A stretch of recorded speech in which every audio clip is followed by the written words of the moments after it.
Selamat siang semuanya, perkenalkan nama saya Rani Lonika Storus dengan NIM G1D1222031 dari kelas 3B. Nah, di video kali ini saya akan memaparkan materi pembelajaran tentang biaya kesehatan. Topik apa saja sih yang akan kita bahas? Yang pertama ada definisi biaya kesehatan. Yang kedua ada syarat pokok pembiayaan kesehatan.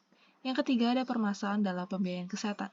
Yang keempat ada upaya pengendalian pembiayaan kesehatan. Yang pertama, definisi biaya kesehatan. Biaya kesehatan adalah besarnya dana yang harus disediakan untuk menyelenggarakan dan atau memanfaatkan berbagai upaya kesehatan yang diperlukan oleh perorangan, keluarga, kelompok, dan masyarakat. Selanjutnya, ada syarat pokok pembiayaan kesehatan.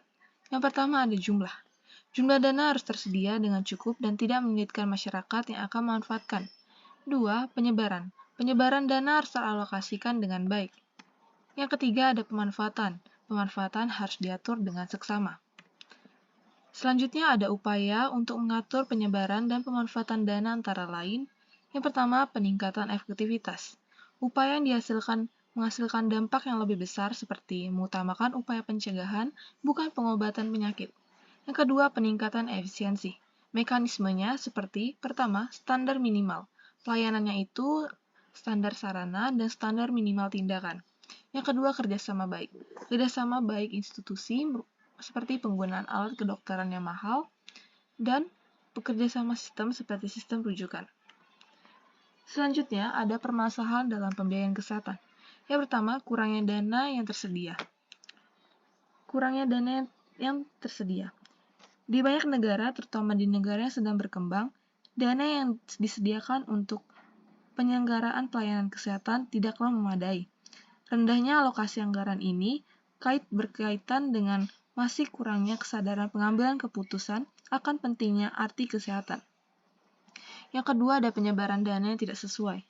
Masalah lain yang dihadapi ialah penyebaran dana yang tidak sesuai, karena kebanyakan justru beredar di daerah perkotaan.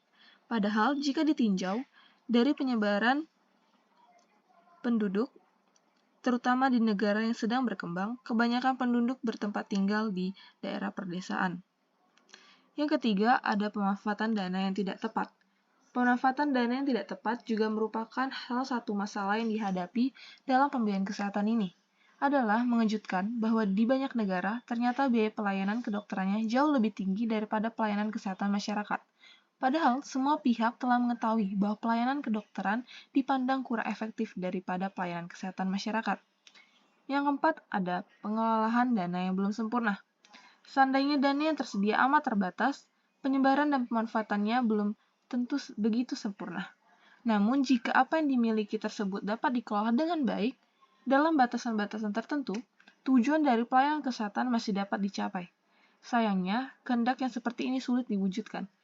Penyebabnya ialah karena pengelolaannya memang belum sempurna.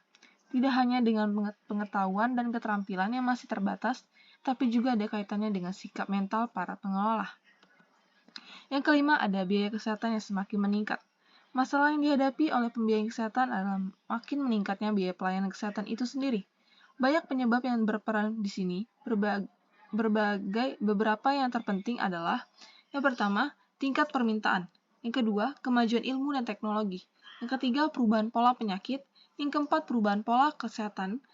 Yang kelima, perubahan pola hubungan dokter dan pasien. Yang keenam, lemahnya mekanisme pengendalian. Dalam permasalahan tersebut, terciptalah upaya pengendaliannya. Yang pertama, upaya meningkatkan jumlah dana dengan cara, yang pertama, dari pemerintah, meningkatkan alokasi biaya kesehatan dalam anggaran pendapatan dan belanja negara. Yang kedua, dari badan-badan lain di luar pemerintah, menghimpun dana dari sumber masyarakat serta bantuan luar negeri. Yang kedua, ada upaya memperbaiki penyebaran, pemanfaatan, dan pengolahan data. Yang pertama, penyempurnaan sistem pelayanan. Misalnya, lebih mengutamakan pelayanan kesehatan masyarakat atau melaksanakan pelayanan kesehatan secara menyeluruh dan terpadu. Yang kedua, peningkatan pengetahuan dan keterampilan tenaga pengelola. Yang ketiga, upaya mengendalikan biaya kesehatan dengan cara, yang pertama, memperlakukan peraturan sertifikat kebutuhan. Yang kedua, memperlakukan peraturan studi kelayakan. Yang ketiga, memperlakukan peraturan pengembangan yang terencana. Yang keempat, menempatkan standar baku kesehatan masyarakat. Yang kelima, menyelenggarakan program jaga mutu. Yang keenam, menyelenggarakan pengaturan tarif pelayanan. Yang ketujuh, asuransi kesehatan. Nah, sekian dari penjelasan pemaparan materi saya mengenai biaya kesehatan. Mohon maaf jika penjelasannya saya berikan ada yang kurang atau yang salah, saya mohon maaf. Sekian dari pemaparan saya ucapkan terima kasih.